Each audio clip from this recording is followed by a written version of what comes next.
It was around this time in 2023 that Carlton's season was hanging by a thread. They were languishing in the bottom four. 2 seasons on, and Michael Voss and his group are looking to turn things around again. But this time with the backdrop of a leadership handover. And as Damian Barrett is about to report, things may be changing a little quicker than originally planned. This is Footy Classified.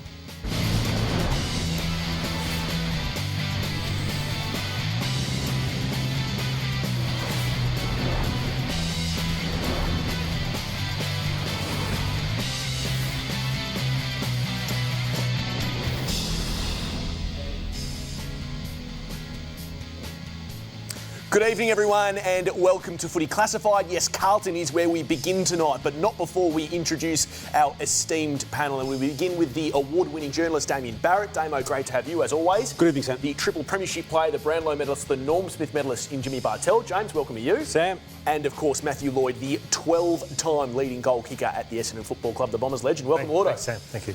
Damo, Carlton, as I said off the top, where we begin tonight, we know that Michael Voss is under pressure. We know that they've got players that are under pressure reputationally for standing up in big moments. They've had second half fade outs for a long time now. But it's the backdrop behind all of this and the change in the handover plan between chief executives that has tongues wagging at Icon Park. Yeah, well, Sam, we've known that the official timeline on transition from the Blues' perspective is October, from Brian Cook to Graham Wright. But I believe Graham Wright would be given the full set of keys to the club's operations in July, and that there's been a conditioning of club officials around the major parts of business for that to be the case, Lordo, so that as of July and moving forward, he can have full control and effectively take ownership of how the club looks into 2026 and beyond. So it's a bringing forward of a few months of that official timeline that they have maintained. Will Brian Cook stay on after July? Yeah, he'll stay on until October, but the full set of keys that he's had for the last 5-6 years or whatever it's been will be given to Graham Wright to be overseeing and having a meaningful say in what that looks like. Good news or bad news, do you think, for Michael Voss? I suppose it all depends on the end of the season, Sam, I suppose. But what do you believe? Do you think he's fighting for his career in the back half of this season, Michael Voss? Well, I mean, I reported 2 years ago, and we heard off the top then, like he was fighting for his coaching career then.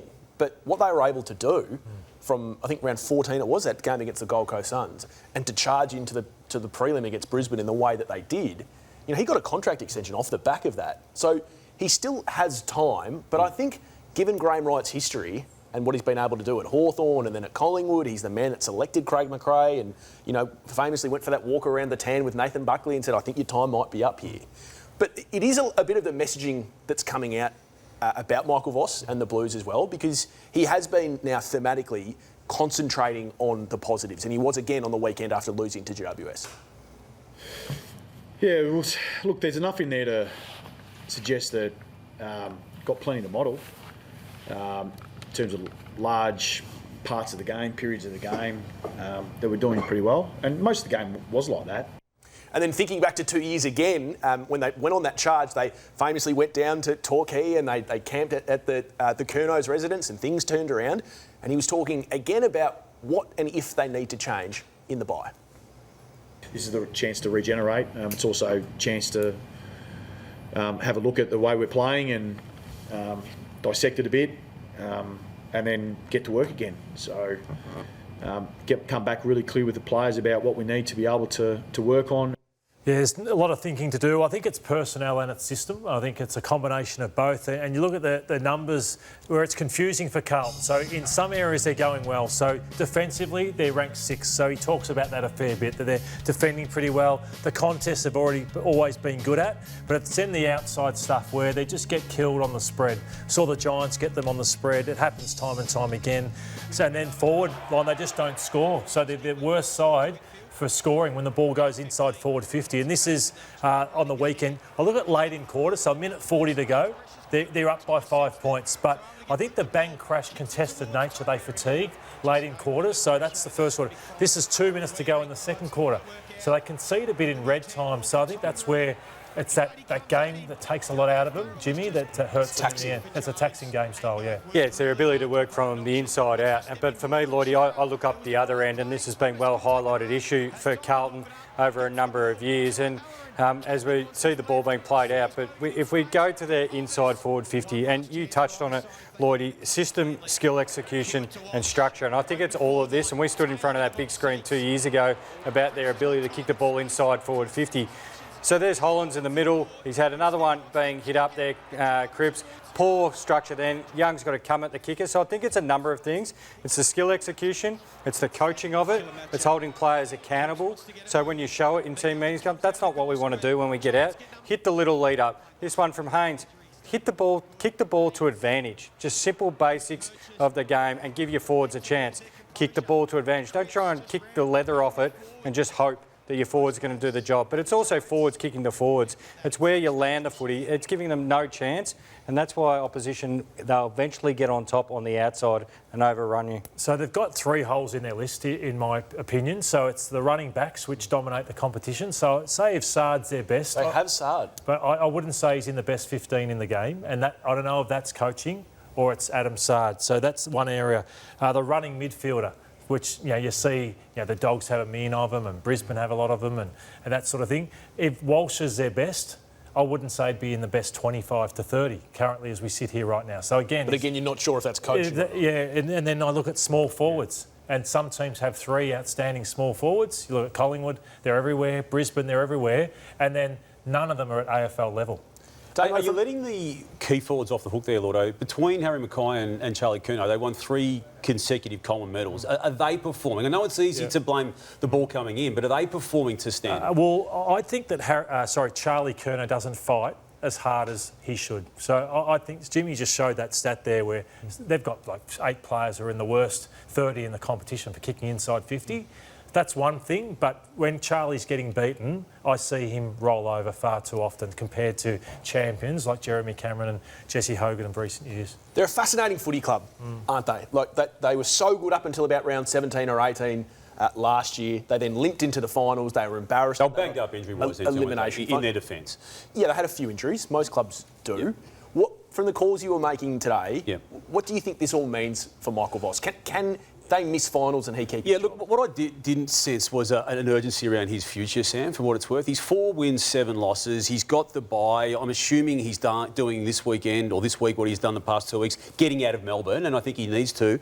And he's again got a chance with 12 matches remaining to rectify this season. I think he'll be judged on the entirety of the year, not what it is at the break point, the bye period for them at this stage. OK, moving on to one of the biggest stoushes of the weekend. In fact, one of the biggest stoushes of the year. It was Ross Lyon and Damien Hardwick. It was the St Kilda Footy Club and the Gold Coast Suns, and a pretty fiery continuation of this frosty relationship. Oh, well, I'm a little bit concerned. They're chock full of talent, aren't they? The AFL Nepo baby. Oh, it's a little bit disrespectful, I think. Trust me, I've been at Richmond and come to the Gold Coast. You don't get a lot. What probably St Kilda should do is just make sure they focus on their own backyard instead of trying to bring everyone else down. 13,000 people here today. We'll just focus on Gold Coast. They should focus on themselves. I thought the comments were offensive and out of order. Offensive in that the word implies corruption and favouritism. It's hard to see that those words would just fall out at that particular time, so we didn't like it. The system is basically, it's not a level playing field, as we all know. The system's designed to favour the wealthier clubs and it's designed to favour the northern clubs. And our role is meant to be to just make up the numbers and not complain about it. It's fair to say that our club is sick and tired of meekly accepting this. It's rubbish. Saints hang on! St Kilda with a critical win. St Kilda with their first top 8 scalp of 2024. It's not a game that I love, to be honest. It was 125 uncontested marks going backwards, sideways. We couldn't find a way through. It's interesting. So they had 19 backwards kicks, we had 6. So I thought we went forward. I felt we took it on.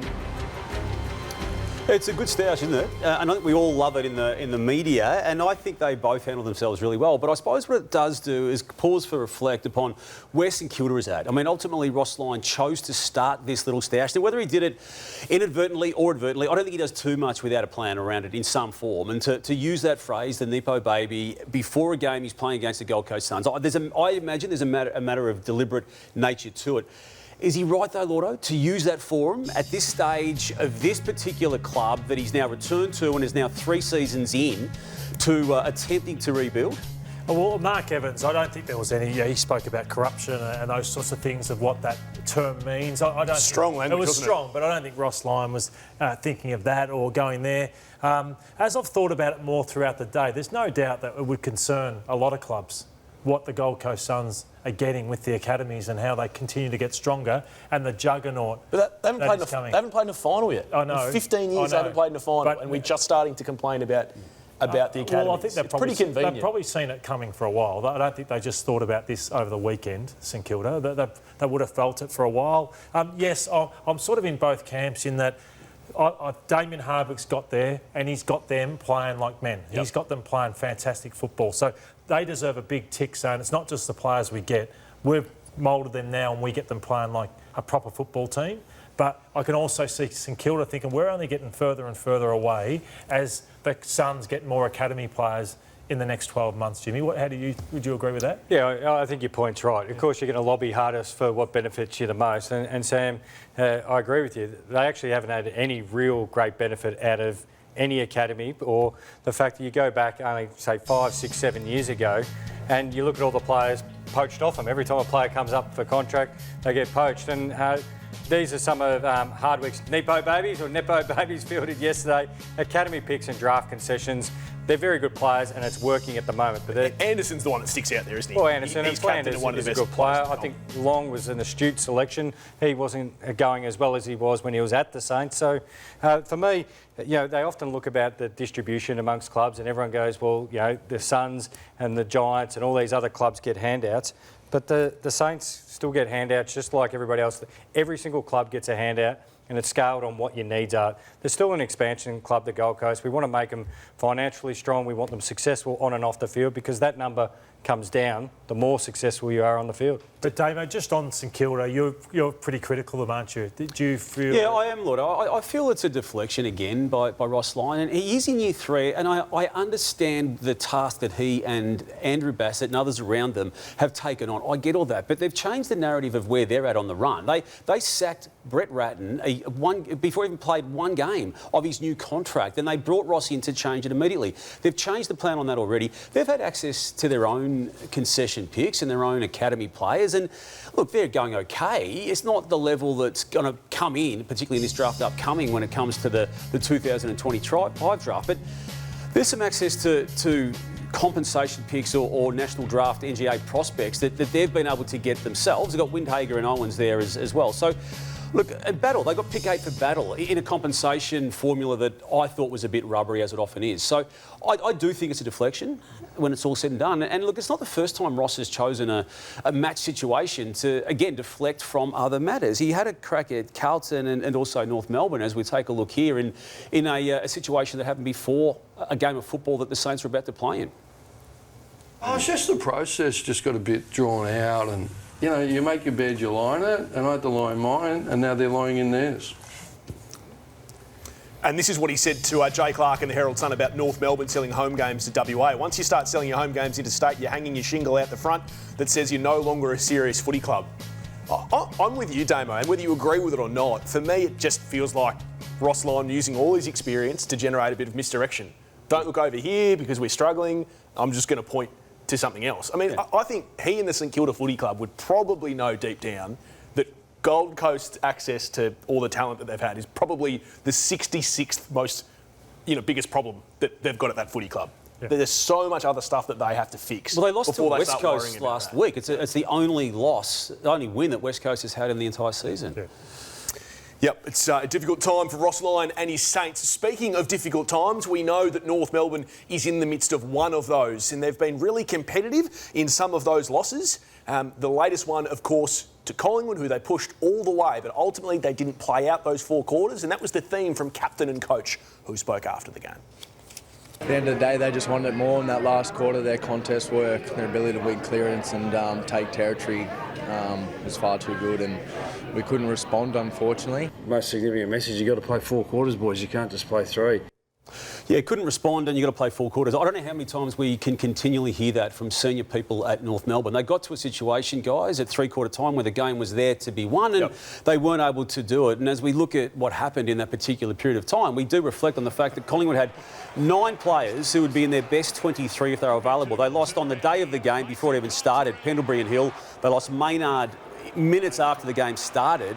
And they had players, Will Hayes playing his first game, Ed Allen playing his 8th game, Will Parker playing his 6th, Lockie Sullivan game 16 and Ned Long, who was amongst the very best on the ground, playing just game number 23. You line that up against the more experienced North Melbourne midfield and they were not to be seen when the game counted. I personally thought North Melbourne was over these types of moments at this stage, the 3rd season of Alistair Clarkson's coaching. I'm probably not as critical as you on it, Damo. We keep talking about Collingwood being the most disciplined, most structured side. I know there's a lot out. I acknowledge that. Jim, this wasn't the team that got to top on the ladder. This was a team that didn't have access to 9 players. It's still a very good side out there. And we've got to admit, North Melbourne's coming a long way back. I know that's an excuse. Maybe I'm trying to find the positive in North Melbourne. They do have to work on their team defence. It's all at sea. Yeah, what do you make of their game style under Clarko? I just have still concerns. The team defence is just not working at the moment, and that might be a personnel thing. They're trying to plug gaps everywhere. Do they have the talent ready to fill the back 6? That's why they're still running with some guys as well. So there's some issues there. But for 3 quarters, they did take it up to Collingwood again. Yeah, again, I know I'm being very optimistic, more than most, on North Melbourne, and I'll make my judgment towards the end of the year. I've been with you in that camp, but I'm not anymore, because I just think that Alistair Clarkson at this stage, I thought he would have come to this club and taught these players how to win. And at this point in time, against 3-quarter time, like even against Richmond last week, they fell over. They fell over the line when they had it all there, smashed them in the first quarter. Saw Clarkson at the end. He was disappointed because he would have thought, we should have creamed them.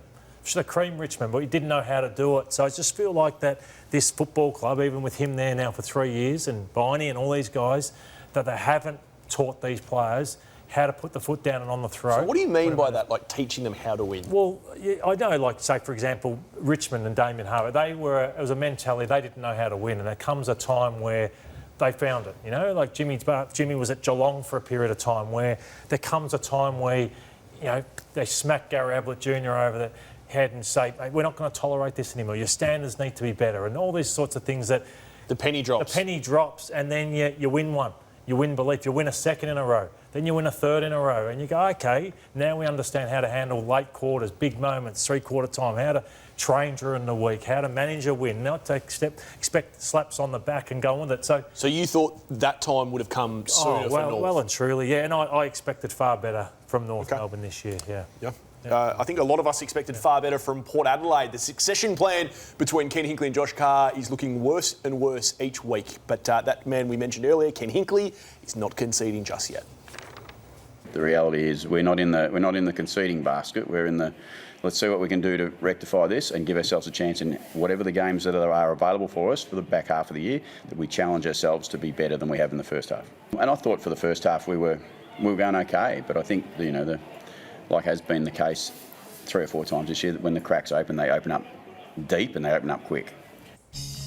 Damo, you've been pretty strong on them sticking with the current handover plan until they can't play finals. That looks just distant hope now, doesn't it? I've changed, Sam, in the past week and a half on the back of what's happening after half-time of the drubbings they got. And Look at these numbers, Damo. Yeah, and I do include the most recent game against Fremantle on the weekend, a 49-point loss that was, but there were worse losses earlier to Geelong, Western Bulldogs and Collingwood. And just to remind people, after half-time of those 4 matches in totality, 70 scoring shots against to only 24-4. They've checked out, and I just feel they're one of 4 clubs going into the first set of bye. They've checked out at round 11. I feel the players have checked. Well, they're not. They're numbers that tell you that as fact. It's not even an opinion. They've had that's a waste 45-25 scored after half-time of those games to 8-16. And I think the board needs to properly sit down in this period of the bye and to relay to the public what it is that it's reviewed, because I think it needs to use this week off to work out whether the Josh Carr period should start now, because there's no point now in my mind as to it not starting. You agree, Jim? Yeah, they do concede in the second half. The numbers point to the second worst second half scored against side. Only West Coast concedes more points in the second half, and then Port Adelaide. Yes, they've got injuries. All sides have got injuries we talk about, but when you watch the game back, they just give up on the contest if it's not within a couple of goals. Would you make the change right now?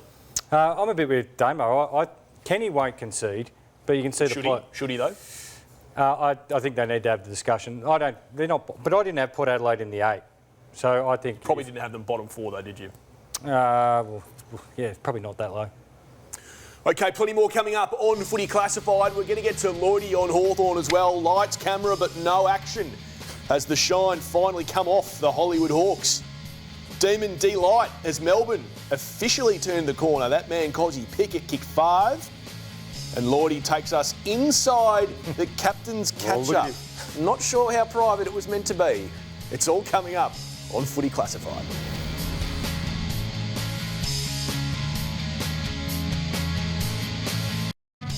We look at who they've beaten this year, and we thought the Giants was a fantastic scalp at the start of the year, but now that doesn't look as good a win with the way they're playing. So they've beaten no one yet, so we're going to find out a lot about them in the next month. Sam understands where they're at. He's been riding them through wins, he's been riding them through losses. And they've banked 7 of them, as I know. Thanks, yeah.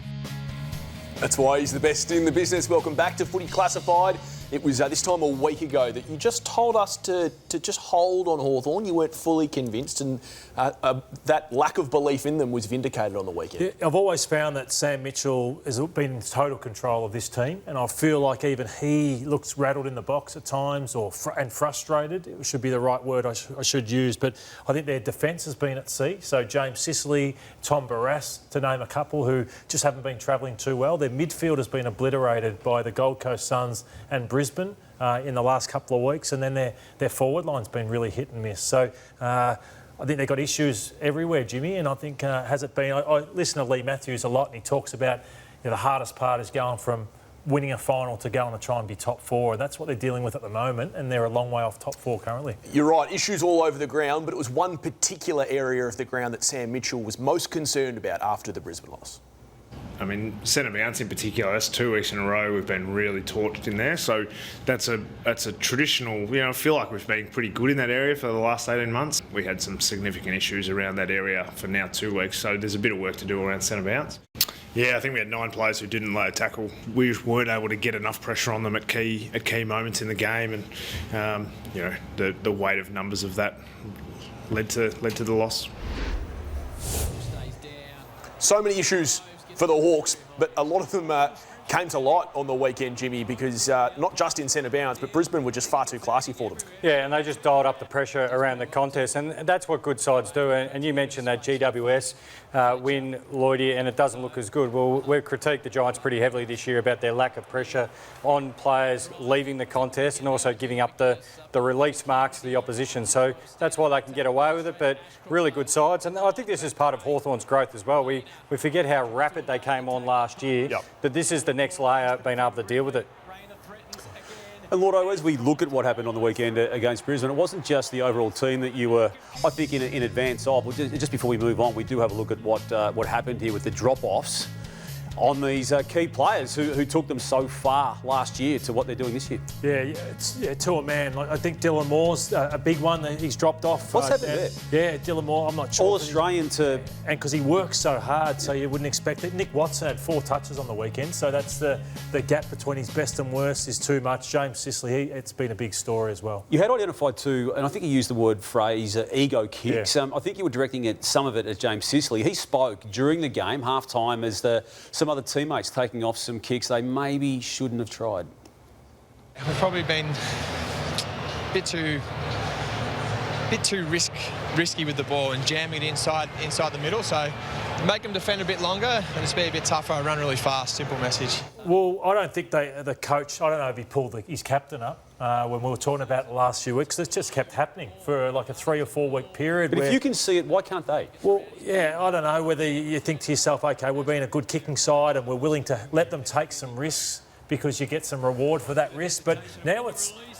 I know, Jimmy, you've got thoughts on what the opposition are doing to them, but I think it's crept into the whole team. Yeah, I think the risk nature of it, and we highlighted those players drop off, I think they're the important part that helps Hawthorn generate what we've probably coined the Hollywood Hawks, that fast speed ball movement. And in a couple of your edits there, Lloydie, we saw what the opposition is doing to Hawthorn now. They're getting in their face and they're cutting out the release mark. And it doesn't look sexy at first, but that first little 15-metre, 20-metre one releases Hawthorn into that high tempo speed game they want to play against sides. So first and foremost, you've got to bring the pressure. If you look here, on the outside, even the little ones in the pocket, sides would give that up. Geelong aren't giving that up. They haven't given up the outside here, and it forces those risky kicks. This is another great example, Easter Monday. Look at the positioning of the Geelong players. It's cutting out the release, cutting out the outside, which can't get the likes of Dylan Moore, who's pushed up the ground, Ambrosio, all these players that run and overlap. It mightn't seem like much, that little release valve, but Hawthorn get that. Good luck. You're spending the whole game doing 150s chasing them. I know all of the great players at some point in their careers play injured, but Sicily's groin injury is clearly hampering him now. Yeah, there's injuries you can play with, but groins you can't. Yeah. So I remember James Hurd took one into a grand final once, and he just couldn't push off. 2001, and he played on Brad Scott, the Bombers coach, and he just couldn't get off him. So there's injuries and there's injuries, and he's better off not playing. It's affected his kicking, hasn't it? Yeah, absolutely. Well, you'd like to say it's that. Otherwise, you said he'd be pulled up a bit harder. OK, we'll move on to the Swans. We know the story there. They've gone from Longmire to Cox in a coaching handover at the end of last year. Something that I'm not sure everyone was aware of how the move has essentially left them short in the coach's box, as one of their assistants, Mark McVeigh, explained on the weekend. So we're doing a little bit of shuffling because we're obviously a couple of coaches down. So because Horse left late in the piece, thanks to him. I think Leon will be up in the box today. So he's obviously a great sounding board for Coxie. He's a previous senior coach and he's our football manager. Then I'll be down the bench today, kind of looking after that area. But I was listening to that on the weekend. I didn't know that. I mean, this happened like a long time ago. It wasn't as though they changed coaches, Damo, 2 weeks before round one. Yeah, I wasn't aware of it either. And I'm again, maybe just surmising that the wage that John Longmire had clearly been contracted to have for 2025 is part of what they're dealing with because of the soft cap restrictions around all those clubs. And the shuffling, the Cameron situation in the box as well, it wasn't where he was last year. It's clearly affected them and has had an impact because he is struggling, Dean Cox, it must be said. It's not unfolding the way he wanted at 4 and 7. Yeah, I know they're a proud club, the Swans, and every time you go out to play to win, but I just think back to one of the COVID years where they saw the season wasn't panning out the way they wanted to, and they didn't waste the season, as we always talk about. And we saw them play Hayward back, they played Mills through the midfield. John Longmire started to experiment with different players, and it set them up going forward. And I just wonder whether that'd be a consideration for Dean Cox. Clearly you want a coach to win, but would you try some things? Because if they finish lower down the ladder, it's not necessarily all doom and gloom for them. They still get the high draft pick. They've got 3 very talented academy picks, kids coming in, that if you get in front of those academy picks, you essentially get 4 really talented players. You have McDonald, Goulden and Papley come back with a decent pre-season, and then you get another 3 to 4 months of working under Dean Cox and his coaching staff of making those adjustments, going over the defensive style or the attacking style that they want. Are you dancing around the tank word here?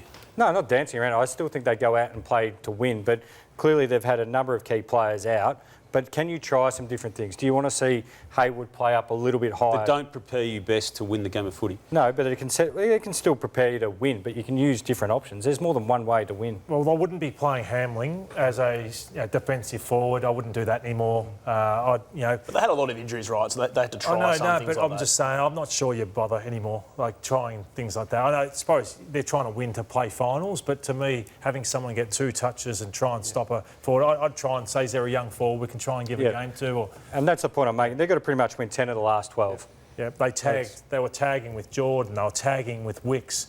I think they've got to free themselves up a little bit. And speaking of tagging, well, they tried to tag Pickett, and this is after half-time. So Pickett had been the best man on the ground at half-time, and this is 20 seconds in.